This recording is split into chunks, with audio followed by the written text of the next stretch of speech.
नमस्कार। प्रस्तुत है आज का चिंतन।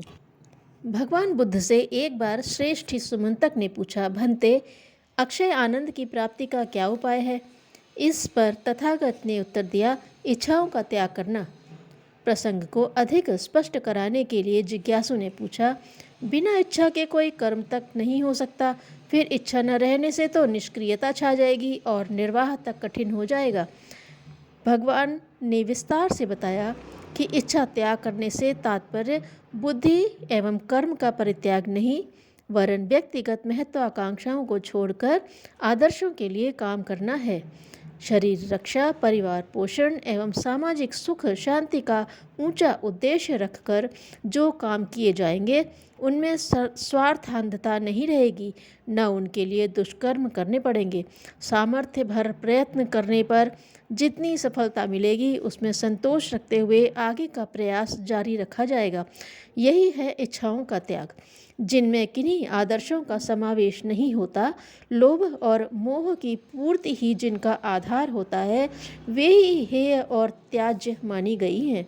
ईमानदारी के साथ सदुद्देश्य लेकर मनोयोग पूर्वक श्रम किया जाए, वह कर्तव्य है।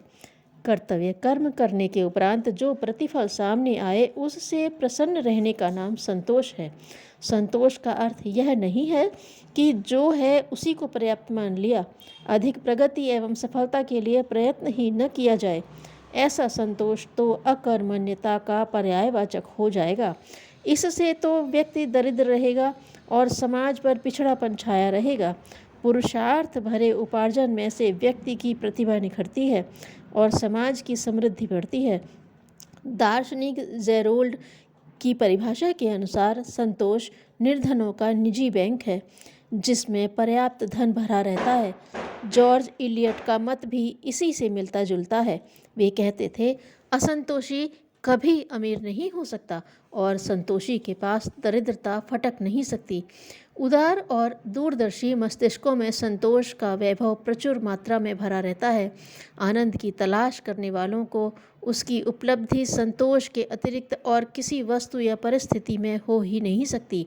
सुकरात ने एक बार अपने शिष्यों से कहा था, संतोष ईश्वर प्रदत्त संपदा है और तृष्णा अज्ञान के असुर द्वारा थोपी गई निर्धनता। परिणाम को आनंद का केंद्र न मानकर यदि काम की उत्कृष्टता को प्रतिष्ठा का प्रश्न बनाया जाए तो सदा उत्साह बना रहेगा और सदा ही आनंद भी। कलाकार ब्राउनिंग कहते थे, हम किसी काम को छोटा न माने, वरन जो भी काम हाथ में है उसे इतने मनोयोग के साथ पूरा करें कि उसमें कर्ता का व्यक्तित्व बोलने लगे। ऐसे कार्य अपने कर्ता के लिए श्रेय और सम्मान का कारण बनते हैं, भले ही वे अधिक महत्वपूर्ण न हों। मनस्वी रस्किन की उक्ति है, काम के साथ अपने को तब तक रगड़ा जाए जब तक कि वह संतोष की सुगंध न बिखेरने लगे। वॉल्टेयर ने लिखा है, किसी काम का मूल्यांकन उसकी बाजारू कीमत के साथ नहीं, वरन इस आधार पर किया जाना चाहिए कि उसके पीछे कर्ता का क्या दृष्टिकोण और कितना मनोयोग जुड़ा रहा है।